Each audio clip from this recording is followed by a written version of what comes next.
Good morning, students. Good morning, sir. Good morning, sir. Okay, so today we will see about the wavefronts within a waveguide. All right. पिछले lecture में मैंने थोड़ा सा इसका introduction दिया था, आज थोड़ा सा डिटेल में इसको देखते हैं. Now we know that the electromagnetic energy that is transmitted into space, it consists of electric and magnetic fields that we have seen. ठीक है ना? And these electric and magnetic fields, they are perpendicular to each other as well as they are perpendicular to the direction of propagation. ठीक है ना?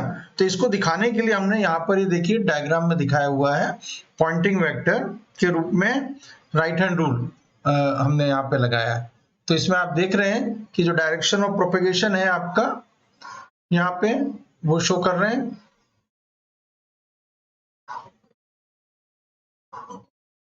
This is the direction of propagation, all right, and this is the screw. इस screw में ये E field दिखाया हुआ है आपको यहाँ पे और यहाँ पे H फील्ड दिखाया हुआ है. Both are perpendicular to each other. And now what we do, we rotate from E to H, है ना? We rotate the screw from E to H. तब क्या होगा कि ये जो स्क्रू है ये मूव करेगा किस डायरेक्शन में? ये जो डायरेक्शन ऑफ प्रोपेगेशन हमने बताया यहाँ पे, ठीक है ना? तो डायरेक्शन ऑफ प्रोपेगेशन में ये मूव करेगा.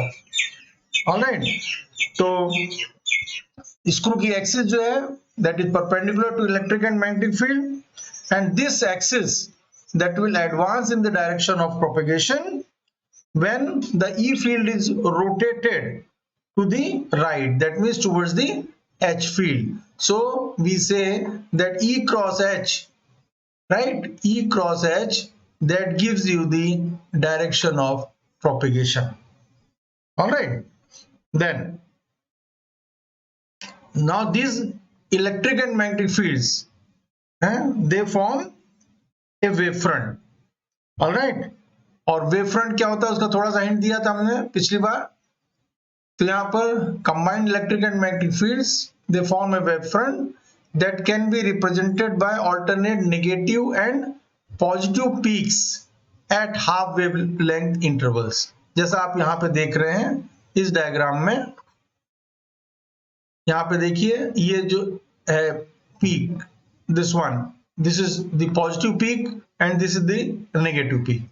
तो जो वेवफ्रंट है वहां पर भी ये इसी तरह से दर्शाया हुआ है, ठीक है ना? तो एक सॉलिड लाइन से दिखाया हुआ है और एक डैश्ड लाइन से दिखाया हुआ है. तो एक पॉजिटिव पीक के लिए दिखाया है और एक नेगेटिव पीक के लिए दिखाया हुआ है, ठीक है ना? And the positive and negative peaks जो हमें मिलती हैं they are at a distance of λ/2. ये जो इनके बीच का डिस्टेंस है this is your λ/2. Alright, and angle theta भी हमने यहाँ शो किया हुआ है. Now what is this angle theta?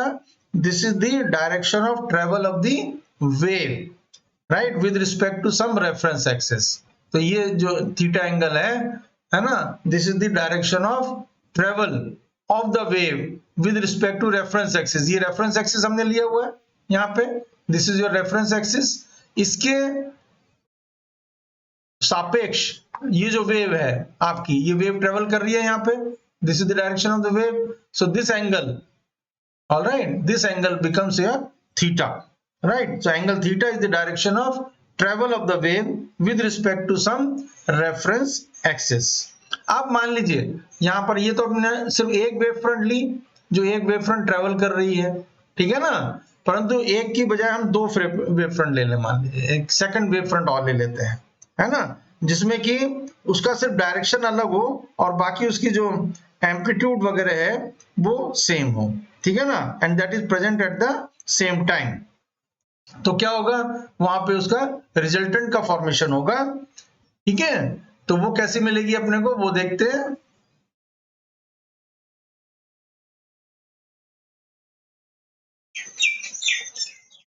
अब यहाँ पे देखें अपन, है? तो we have taken a second wave front differing only in the direction of travel. Travel की डायरेक्शन सिर्फ डिफरेंट है, but they are present at the same time, तो उनका रिजल्टेंट का फॉर्मेशन यहाँ पे दिखाया हुआ है। तो यहाँ पर देखिए एक वेव तो हमने ये ले ली, एक वेव फ्रंट इस तरह से है, this is one wave front and this is another wave front, ठीक है। तो ये आपके दो वेव फ्रंट दिखाए हैं, दोनों की डायरेक्शन अलग है, बाकी वो सब एक ही समय पर वहां पर प्रेजेंट है। तो अब उनके बीच में क्या होगा, जो रिजल्टेंट बनेगा, अपने को रिजल्टेंट मिलेगा। अब रिजल्टेंट क्या मिल रहा है वो यहाँ दिखाया हुआ, देखिए ये डी सी बी ए, अभी बताते हैं क्या क्या चीजें हैं ये, ई एफ जी एच, ठीक है ना। सो ए रिजल्टेंट विल बी फॉर्म। सो ये रिजल्टेंट यहाँ पे हम देखेंगे, तो इसमें क्या देखते हैं कि दोनों वेव फ्रंट जो है वो एक दूसरे से जुड़ जाती है कुछ पॉइंट्स पे, और कुछ पॉइंट्स पे वो एक दूसरे से जो है वो कैंसिल कर देती है। कहाँ कहाँ पॉइंट है वो देखें, जैसे ये पॉइंट देखें आप, हैं ये पॉइंट आपने देखा, यहाँ पे क्या हो गई वेव फ्रंट, यहाँ पे वेव फ्रंट जो है वो जुड़ गई, ठीक है ना। ये इसका भी ब्लैक और इसका भी ब्लैक। उसी तरह से आप यहाँ पे देखें, यहाँ पे भी ये जुड़ गई परंतु अपोजिट डायरेक्शन में, ठीक है। ये डैश्ड है और ये डैश्ड है, दोनों एक जैसे हैं तो ये यहाँ पर जुड़ रही है, ठीक है। परंतु यदि अपन इस चीज को लें, तीसरे को लें, हैं तीसरा यदि अपन देखें यहाँ पे, तो वहां अपन क्या देखते हैं कि इस जगह पे एक का जो पॉजिटिव डायरेक्शन में और एक नेगेटिव डायरेक्शन में, तो यहाँ पर क्या हो जाएंगी, वो एक दूसरे को कैंसिल कर देंगी। तो अब अपन क्या देख रहे हैं, देखिए कि जैसे मान लीजिए अपन ये डी लेयर ले लें, है ना, रेफरेंस एक्सिस पे तो अपन देख रहे हैं ये जुड़ रही हैं, रेफरेंस एक्सिस पे ये जितने भी हैं ये सब आपके ऐड हो रही है, यहाँ पे भी ऐड हो रही है, यहाँ भी ऐड हो रही है, ये सब ऐड हो रही है, ठीक है ना। तो यहाँ पर जो है एम्पलीट्यूड मैक्सिमम हो जाएगा। फिर यदि अपन ये डी लेयर पे आए, तो डी लेयर पे अपन क्या देखते हैं, डी लेयर पे अपन देखते हैं कि ये क्या हो रही है, एक का पॉजिटिव और दूसरे का नेगेटिव, तो ये कैंसिल कर रही है ना। तो यहाँ एम्पलीट्यूड क्या मिलेगा, जीरो मिलेगा, यहाँ पे जीरो मिलेगा इस जगह पे डी लेयर पे। फिर अपन सी लेयर पे आ जाए, सी लेयर पे ये क्या हो रहे हैं, सी लेयर पे ये यहाँ पे जुड़ रहे हैं सब, है ना, ये अपन देख रहे हैं ये सब जुड़ रहे हैं। बी लेयर पर फिर से ये कैंसिल कर रहे हैं एंड सो ऑन। तो अपन क्या देखते हैं कि जैसे हमारी जो बी लेयर है, बी और डी लेयर, इन दोनों पर ये एम्पलीट्यूड जो है वो एक दूसरे के अपोजिट है, तो वो कैंसिल कर रहे हैं। उसी तरह से आप यदि नीचे की तरफ आ जाएं, यहां पर भी देखें तो ई लेयर यदि आप देखेंगे तो ई लेयर पर ये एक का पॉजिटिव और दूसरे का नेगेटिव है, तो कैंसिल कर रहा है। फिर यहां पर ये दोनों ऐड हो रहे हैं हर जगह पे इस लेयर में, ठीक है ना। उसी तरह से जी में कैंसिल कर रहे हैं और फिर एच में ऐड हो रहा है, ठीक है ना।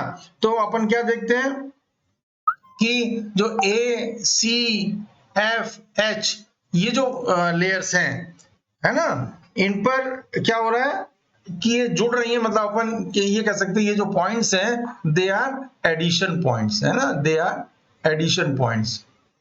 एडिशन पॉइंट्स कहाँ मिल रहे हैं हमें, कौन कौन सी लेयर में मिल रहे हैं, एडिशन पॉइंट्स हमको मिल रहे हैं किस किस पे, ए लेयर है, सी है, एफ है, एच है and so on, and they are at distances. यहाँ पे ये कितना हो जाएगा, लैम्डा, ठीक है ना, ए और बी के बीच में लैम्डा बाय 2 का है, फिर बी और सी के बीच में लैम्डा बाय 2 का है, तो इस तरह से ए और सी के बीच में लैम्डा का इंटरवल आ जाएगा। उसी तरह से जो कैंसिलेशन पॉइंट्स है हमारे, कैंसिलेशन पॉइंट्स हमको किस लेयर पे मिल रहे हैं, cancellation points, cancellation points, cancellation points कहाँ मिल रहे हैं अपने को, बी डी ई एंड जी, है ना। तो बी डी ई और जी, इन पे अपने को कैंसिलेशन पॉइंट्स मिल रहे हैं, ऑलराइट। तो अब यहां पर यदि ये जो लेयर्स हैं इन पे हम कंडक्टिंग प्लेट्स रख दें, ठीक है, तो दो प्लेट्स रख दें अपन इन लेयर्स पे, मान लीजिए डी और ई पे रख दें सपोज, है डी और ई जो अपन ने ली हुई है यहाँ, ठीक है, एक तो ये डी लेयर ली हुई है और एक ई लेयर ली हुई है, इस पे यदि अपन दो प्लेट्स रख दें, ठीक है, तो जो फर्स्ट बाउंड्री कंडीशन जो अपन ने देखी थी वेवगाइड की, दैट विल बी सेटिस्फाइड। क्यों सेटिस्फाई होगी, because E fields they will B zero at the surface of the conductive plates, है ना। डी पर भी कैंसिलेशन पॉइंट है और ई पर भी कैंसिलेशन पॉइंट है, ठीक है। तो फर्स्ट बाउंड्री कंडीशन हमारी सेटिस्फाई हो जाती है। First boundary condition that is the E fields they will B zero at the surface of the conductive plates, and therefore the second boundary condition जो थी हमारी वो भी ऑटोमेटिकली सेटिस्फाइड हो जाएगी, ठीक है ना। अब ये जो प्लेट्स हैं डी और ई, they serve the same purpose as the b dimension walls of the waveguide। जो अपन ने waveguide देखी थी, है ना। तो waveguide में हमने 2 डायमेंशन ली थी waveguide में,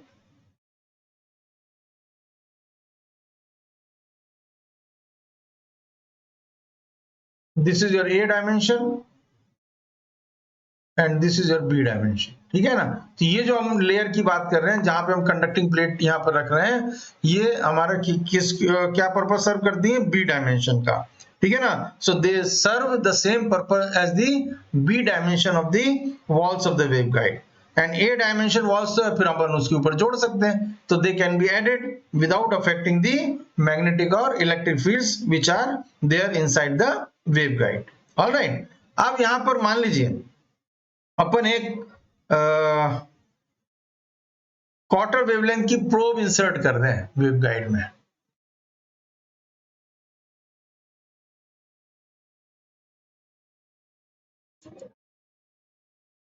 इस तरह से, राइट। तो यहां पर आप देख रहे हो कि एक हमने क्वार्टर वेवलेंथ की जो वेव है, probe, sorry, this is the probe, है ना, that is inserted inside the waveguide, ठीक है, एट अ डिस्टेंस ऑफ λ/4, और ये अपन इसको कहते हैं quarter wavelength probe. So when this probe is inserted into a waveguide and when it is supplied with microwave energy, तो क्या करेगा, it will act as a quarter wave vertical antenna. यहाँ पे जो एंटेना है, जो प्रोब है हमारी, that is perpendicular to the paper, ये अपन मान रहे हैं ना। So this will be quarter wave, है क्वार्टर वेव वर्टिकल एंटेना की तरह काम करेगा, ओके, ऑलराइट। तो उसके कारण क्या होगा कि यहाँ पे जो एनर्जी है that is produced, energy is transmitted, तो ये वेव फ्रंट के रूप में आप देख रहे हैं, यहाँ पे देखिए डैश में, ये this is wave front, this is another black line that is again wave front, and the waves they are perpendicular to these wave fronts, ठीक है ना। So they are shown like this with the arrows, ठीक है। So जो भी wave front है which is travelling in the direction of the arrow C, ये वाला जो डायरेक्शन है, ठीक है ना, that will decrease to 0 very rapidly. क्यों? Because it does not fulfil either of the boundary conditions, ठीक है ना। दैट्स व्हाई जो सी डायरेक्शन में जो वेव चलेगी या वेव फ्रंट चलेगा वो बहुत जल्दी 0 हो जाएगा, ठीक है ना।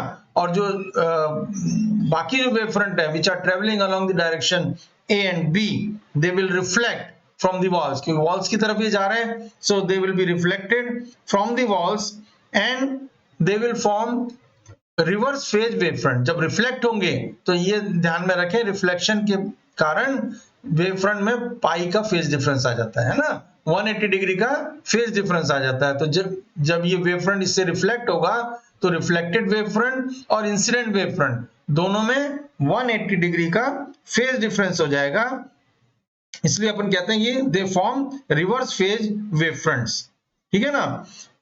सो अब जो वेव फ्रंट्स हैं वो क्या होंगे, जब ये रिफ्लेक्ट होंगे तो क्या करेंगे, वो फिर उसी तरह से जो है वहां पर भी रिजल्टेंट वेव फ्रंट बनेगा, है ना। They will criss cross down the centre of the waveguide and produce the same resultant field, जैसा अपन ने अभी दिखाया था। तो इसको भी अपन देखें किस तरह से ये बनाएंगे, यहां पर देखिए दिखाया हुआ है, ठीक है। तो यहां पर आप देख रहे हो, यहां पर ये डायरेक्शन दिखाई है, wave front travelling in the direction X, ये वाला दिखाया wave front travelling in the direction X and wave front travelling in the direction Y, ठीक है ना। ये 2 वेव फ्रंट दिखा दिए और ये जो एरोज है वो वेव दिखा रहे हैं, ठीक है। Now they get reflected from the waveguide. तो अब यहाँ पे देखिए आप क्या बन रहा है, यहाँ पे सेंटर ऑफ द वेवगाइड में ये देखिए मैक्सिमम एम्पलीट्यूड के पॉइंट्स मिल रहे हैं आपको, ये मैक्सिमम एम्पलीट्यूड्स के पॉइंट्स है, right. And here because the phase is opposite, यहाँ पे 180 डिग्री का फेज डिफरेंस है, so they are cancelling each other. मतलब surface of the wall, ये b dimension है आपकी, है ना, this wall is for the b dimension, तो यहाँ पर ये एक दूसरे को कैंसिल कर रहे हैं, these are cancellation points, यहाँ पे भी कैंसिल हो रहा है, और सेंटर में आपको जो है ये पॉइंट्स मिल रहे हैं जहां पे आपको maximum amplitude, whether it is in the positive direction और in the negative direction, that we are getting, ठीक है ना। Okay, so then this is this now. अब इन वेवफ्रंट को अपन ने स्मॉल पार्टिकल्स की तरह मानकर और थोड़ा सा इसका देखते हैं कि किस तरह से ये जो हमें वेवफ्रंट है आफ्टर रिफ्लेक्शन वी गेट, ठीक है। तो इसके लिए अपन एक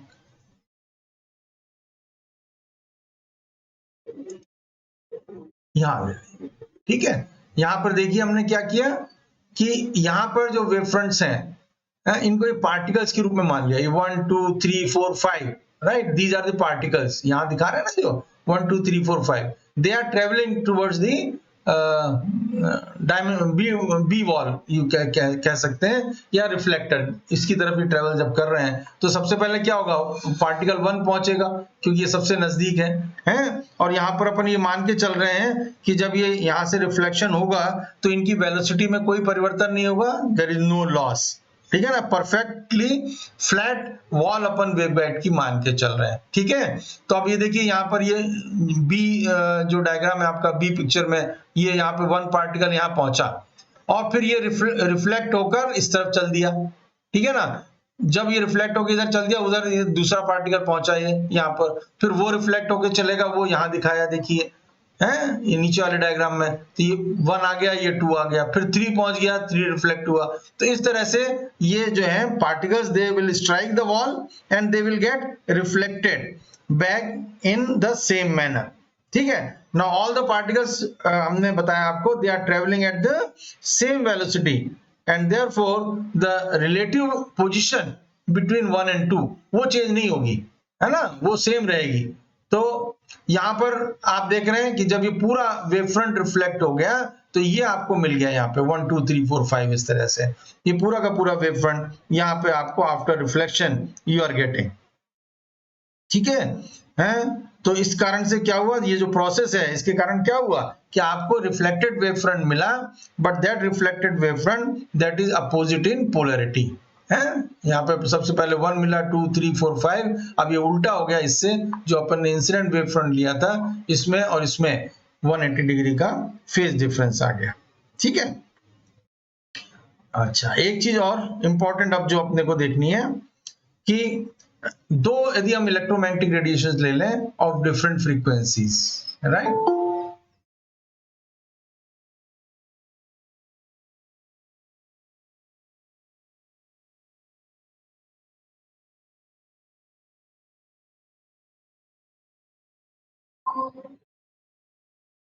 यहां पे ये दिखाया देखिए, ठीक है।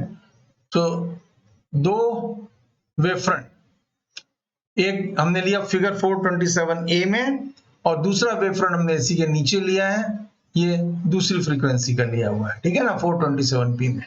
अब यदि इस तरह से अपन दो डिफरेंट फ्रीक्वेंसीज के वेवफ्रंट लेते हैं तो हम क्या देखते हैं, ठीक है।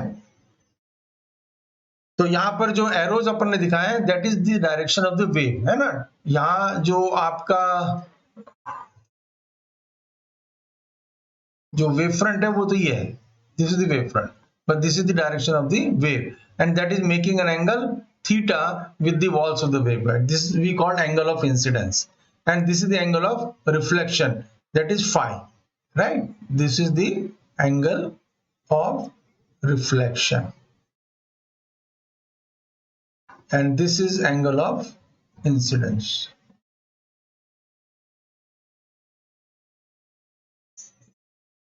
Okay, so theta is the angle of incidence and phi is the angle of reflection. और अपन यदि इसको perfectly flat wall माने, there is no loss, किसी तरह का कुछ नहीं माने, तो angle of incidence that will be equal to angle of reflection, ठीक है। And these angle of incidence and reflection of the wavefronts, they vary in size with the frequency of the input energy.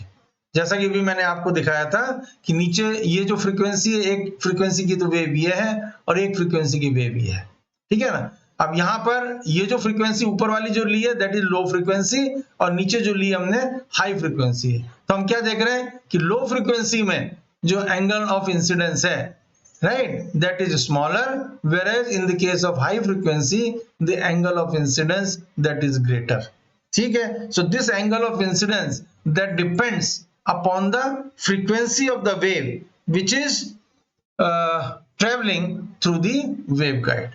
अब यदि हम frequency को कम करते चले जाएं तो एक क्या होगा, एंगल ऑफ इंसिडेंस वो कम होता जाएगा। तो एक स्थिति ऐसी आएगी कि हमारी जो वेव है दैट विल बिकम पैरेलल और अलोंग द एक्सिस, है ना, and in this case theta will become equal to 0। Okay, so this frequency that is called the cut off frequency, right, this is your cut off frequency. Okay, और इससे नीचे की जो frequencies होंगी वो इसमें से ट्रेवल नहीं कर पाएंगी, क्योंकि क्या होगा कि the waves they will be reflected back and fourth, आगे नहीं बढ़ पाएंगी।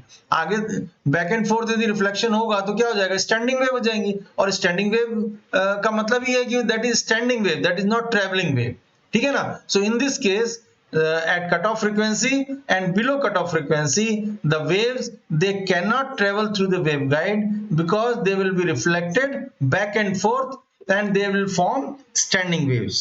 समझ में आ गई बात, राइट। तो इस तरह से the velocity of propagation of a wave along a waveguide।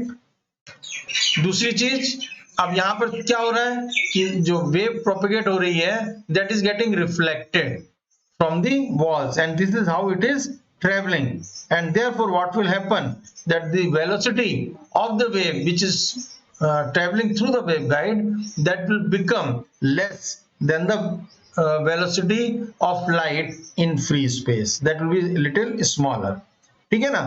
क्यों, क्योंकि this is caused by the zigzag path, ये zigzag path हो रहा है ना, taken by the wavefront or you can say the wave through the waveguide। And अब इसमें जो भी वेलोसिटी होगी वेव फ्रंट वेव गाइड के अंदर, उस वेलोसिटी को हम क्या कहते हैं, ग्रुप वेलोसिटी कहते हैं। आपने ग्रुप वेलोसिटी क्वांटम मैकेनिक्स में भी पढ़ी होगी बीएससी थर्ड ईयर में, right. Packet group velocity is the velocity of the wave packet, आपने पढ़ा होगा, है ना, the velocity with which the wave packet travels. So group velocity क्या है, the forward progress velocity of the wave front in the waveguide, that is called group velocity, ठीक है ना। And that is somewhat slower then the speed of the light, and this group velocity of energy in the waveguide that is determined by the reflection angle of the wavefronts with the b walls of the waveguide। तो ये तो आपने देख लिया। अब ये जो frequency, ये तो ज्यादा फ्रीक्वेंसी की वो देख लिया अपन ने। अब अपन देखते हैं, यहां पर देखिए कि तीन फ्रीक्वेंसी के ऊपर दिखाया हुआ, low frequency, medium frequency and high frequency, ठीक है ना।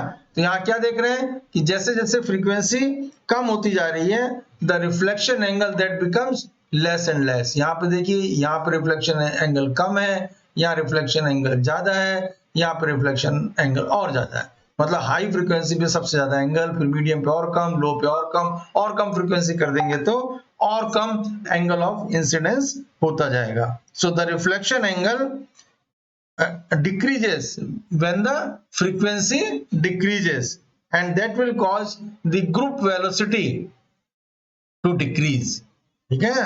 so group velocity also decreases, and when the frequency increases the group velocity also increases। okay, so this is about the reflection phenomena in the waveguide, the reflection of the wavefronts of the wave which are traveling through the waveguide। यहां तक किसी को कोई शक है, any doubt? No, sir. Clear? Okay, तो अब अपन चलते हैं अब अपने यहां तक तो मैंने आपको एक इंट्रोडक्टरी पिक्चर पेश की, आपको बताया कि किस तरह से जो है वेव ट्रेवल करती हैं वेव गाइड के अंदर, और कैसे वो फ्रीक्वेंसी पे डिपेंड करती हैं, कैसे इंसिडेंस एंगल जो है फ्रीक्वेंसी पे डिपेंड करता है। Now we are moving to the topic which is generally asked in the examination, important topic। और इसके ऊपर मैंने मैटर डाला हुआ मेरे ऐप से, आप उसको परचेज कर सकते हैं, जो VSS एजुकेशन वाला ऐप है, जो कि नीचे आपको दिखता रहता है, उसमें डाला हुआ है। तो दैट विल बी रिक्वायर्ड, क्योंकि सारी चीजें जो है आपको इस पर नहीं दिख पाएंगी, आपको उससे लेना पड़ेगा, कंटेंट से, ठीक है। और उसमें आपको हर चीज, एवरी स्टेप जो जरूरी है आपके लिए, वो सारा मैंने उसमें दिया हुआ है। तो now let us C the important topic now we'll start, and that is your rectangular waveguide, ठीक है। Now what is a waveguide? First thing, इतनी बार अपन ने वेवगाइड शब्द का इस्तेमाल कर लिया। अब वेवगाइड क्या है? तो waveguide is an electromagnetic field line. Waveguide, a waveguide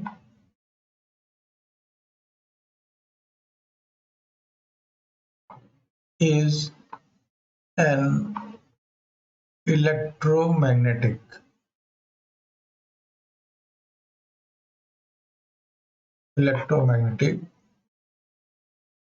field line, right, which is used in microwave communications,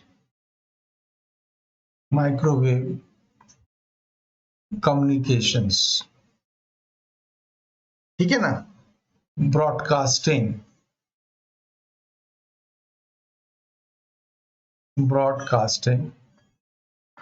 and radar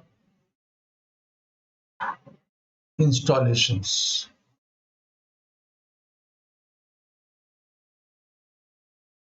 आपसे पूछा जाए what is a waveguide, so this is waveguide. Waveguide is an electromagnetic feed line. Feed का मतलब होता है जैसे भोजन पहुंचाना, है ना, तो दिस इज फीड लाइन। ये जो फीड करती है, जो आगे एनर्जी को जिससे वो ट्रेवल कर सकती है, तो it is called electromagnetic field line, used in microwave communications, broadcasting and radar installations. Waveguide that consist of A rectangular और सिलेंड्रिकल मेटल पाइप है। रेक्टेंगुलर जैसा यहाँ पे दिख रहा है आपको, और सिलेंड्रिकल भी होता है, मैंने आपको दिखाई थी पहले वेवगाइड्स। सो रेक्टेंगुलर और सिलेंड्रिकल, रेक्टेंगुलर और cylindrical metal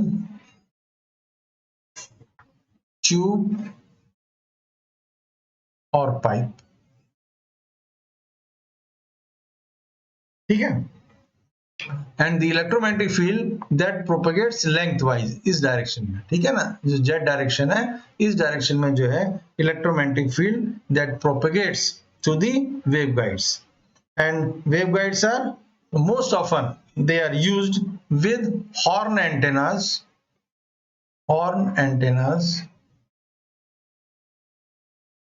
and dish antennas, horn antennas and dish antennas। आपने ऊपर डिश लगाते हैं, उसमें जो है आपकी वेवगाइड होती है, आपने देखा है वो किसी ने, ऊपर डिश में जो वो एक बीच में लगा होता है सेंटर में, हाँ कैमरा सा है? कैमरा नहीं है, कैमरा कैमरा कैमरा बोलते हैं उसको। नहीं कैमरा नहीं बोलते, पर यह है कि चलो ठीक है, लेमैन लैंग्वेज में कैमरा आप बोल सकते हो, लेकिन मैं देख रहा हूँ मेरे पास उसका मैंने रखा था, लेट मी सी, यदि मुझे मिल जाए, हाँ मिल गया, ठीक है ना, उसका टूटा हुआ पोर्शन मैंने रखा था, आपको दिखाता हूँ, let me show you.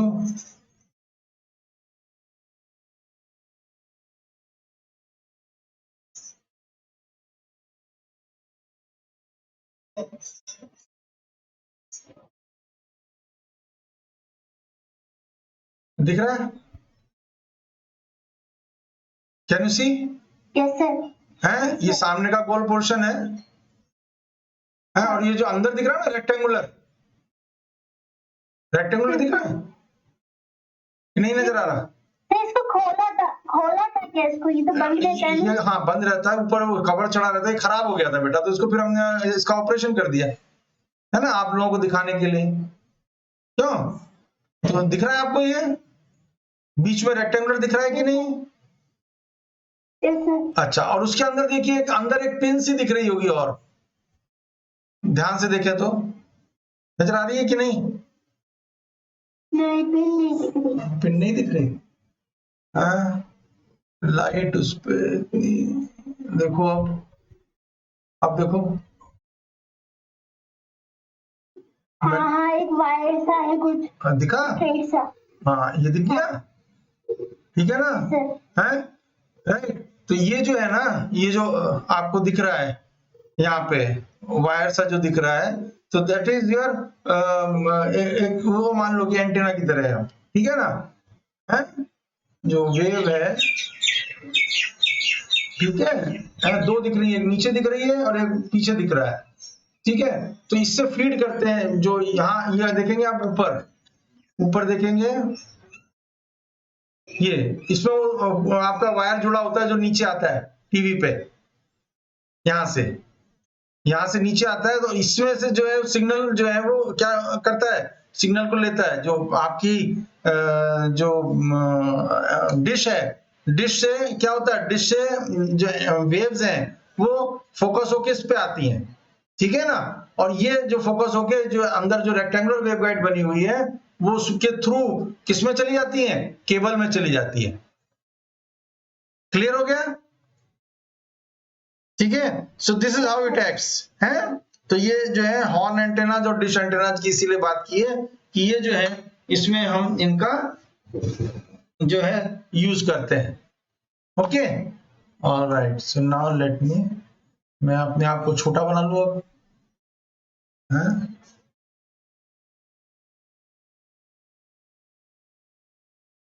Okay, so now let's move further.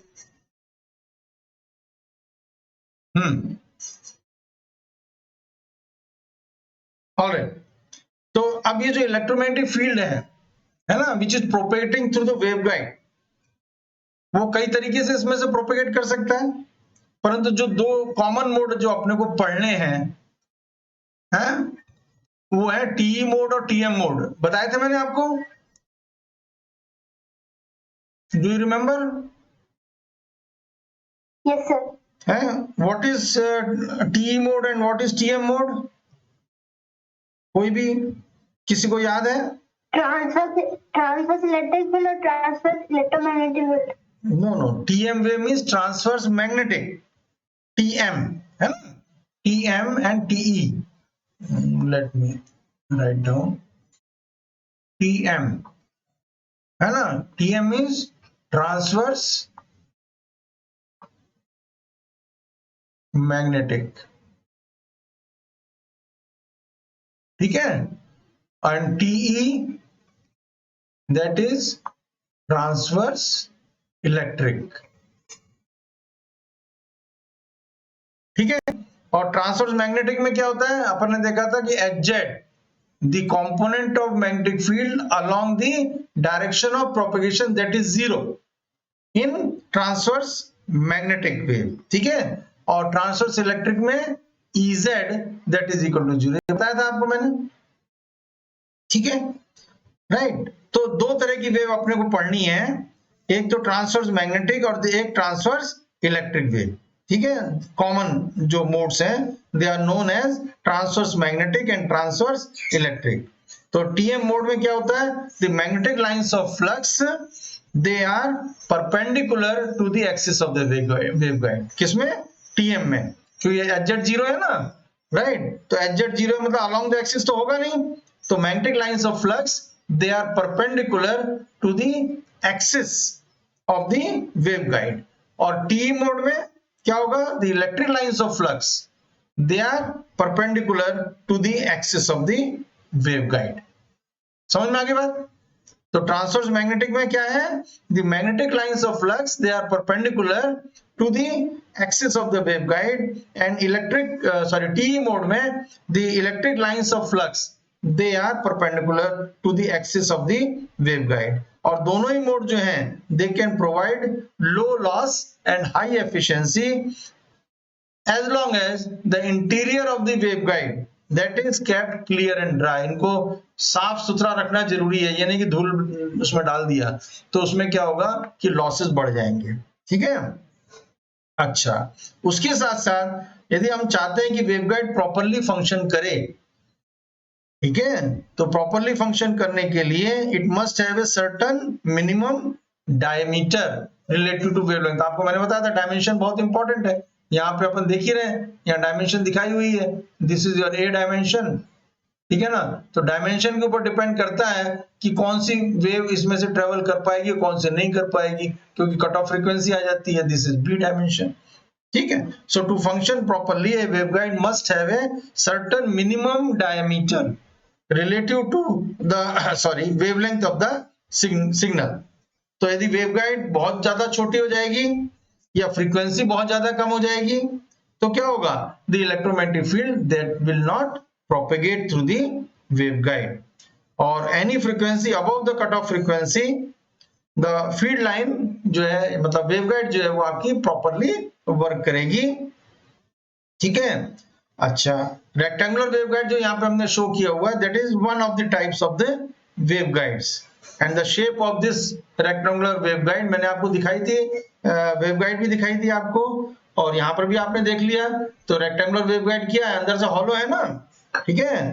तो the shape of the rectangular waveguide is a hollow metallic tube with rectangular cross section, ठीक है ना, जैसा हमने यहाँ फिगर में भी दिखा रहे हैं और हमने आपको प्रैक्टिकली भी दिखाया हुआ है कि इसकी डायमेंशन, ए डायमेंशन अपन किस डायरेक्शन में ले रहे हैं, along the x axis, and b dimension we are taking along the y axis, this is y axis and this is x axis, and your direction of propagation is along the z axis। ठीक है, तो अब आप यहाँ पर कुछ characteristics देख लेते हैं रेक्टेंगुलर वेवगाइड्स की।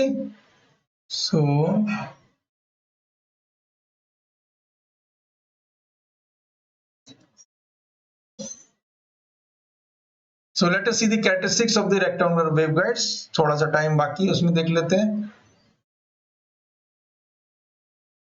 क्या कैरेक्टरिस्टिक्स है। पहली कैरेक्टरिस्टिक क्या है इसमें, कि the electric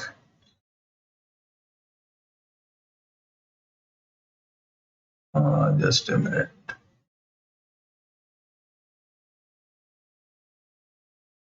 this is the first characteristic, electric and magnetic fields of the signal they are confined within the waveguide and no power is lost। ठीक है, इलेक्ट्रिक और मैग्नेटिक फील्ड जो है सिग्नल के वो वेवगाइड के अंदर ही होते हैं, ठीक है ना। Now let us see the second one is, since normally waveguide are air filled, a dielectric loss exists but negligible। Dielectric loss तो है परंतु वो क्या है, निग्लिजिबल है, and also some power is lost as heat at walls of the waveguide, but that loss is also small, some power is lost, यहाँ पे is चाहिए, एक second, is lost, right, some power is lost as heat at walls of the waveguide but that is small। Then let us see the third characteristic is, it is possible to send several electromagnetic waves simultaneously through the waveguide। क्यों, अपन ने देखा था कि अलग अलग काफी frequencies हम इसके थ्रू ट्रेवल कर सकते हैं, तो इसलिए क्या लिखा है, it is possible to send several electromagnetic waves, बहुत सारी इलेक्ट्रोमैग्नेटिक वेव एक साथ वेवगाइड के थ्रू जो है वो हम भेज सकते हैं। Then let us see the next characteristic, a rectangular waveguide supports TE and TM modes but not TEM waves। है, मैंने आपको बताया भी था कि TM वेव इससे प्रोपेगेट नहीं हो सकती, और उसको अपन देखेंगे भी, मैथमेटिकली देखेंगे, अभी हम डेरिवेशन करेंगे अपने अगले लेक्चर में, तब इसको देखेंगे। Then let us see the next characteristic, Next characteristic is a given waveguide have a cutoff frequency for each mode. ये भी अपन ने देख लिया. Below which attenuation takes place. Below attenuation means क्या होगा, लॉसेस शुरू हो जाएगा उसका, मतलब जो है उसकी एम्पलीट्यूड जो है वो कम होनी शुरू हो जाएगी. That is called attenuation. तो कट ऑफ फ्रीक्वेंसी के ऊपर की जो वेव है that can travel through the wave guide, but below which the attenuation takes place and the wave does not travel. Then another characteristic is the dominant mode in rectangular waveguide, that is TE10. Okay, dominant mode in rectangular waveguide, that is TE10. And TE10 क्या है ये अभी अपने को जो है ज्ञात हो जाएगा जब हम अभी आगे और मैथमेटिक्स इसकी करेंगे. And the last characteristic, I think last characteristic is the mode supported by the waveguide, that is determined by the dimensions of the waveguide and the dielectric inside the waveguide. इन दो चीजों के ऊपर कौन सा mode waveguide support करेगी. TE10 है, TE11 है, TE21 है, TE20 जो भी है वेव जो मोड्स हैं वो अपन उनके प्रॉब्लम्स भी देखेंगे कि हम कि कौन सा मोड इनमें से ट्रेवल कर सकता है. ठीक है ना.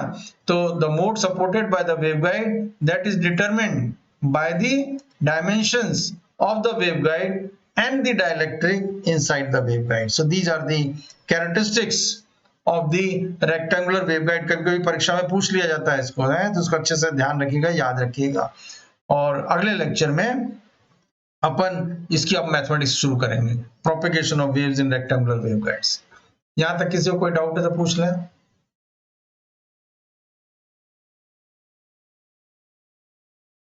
Anything, any doubt? No, sir. Okay. Okay, then we'll meet tomorrow. Right?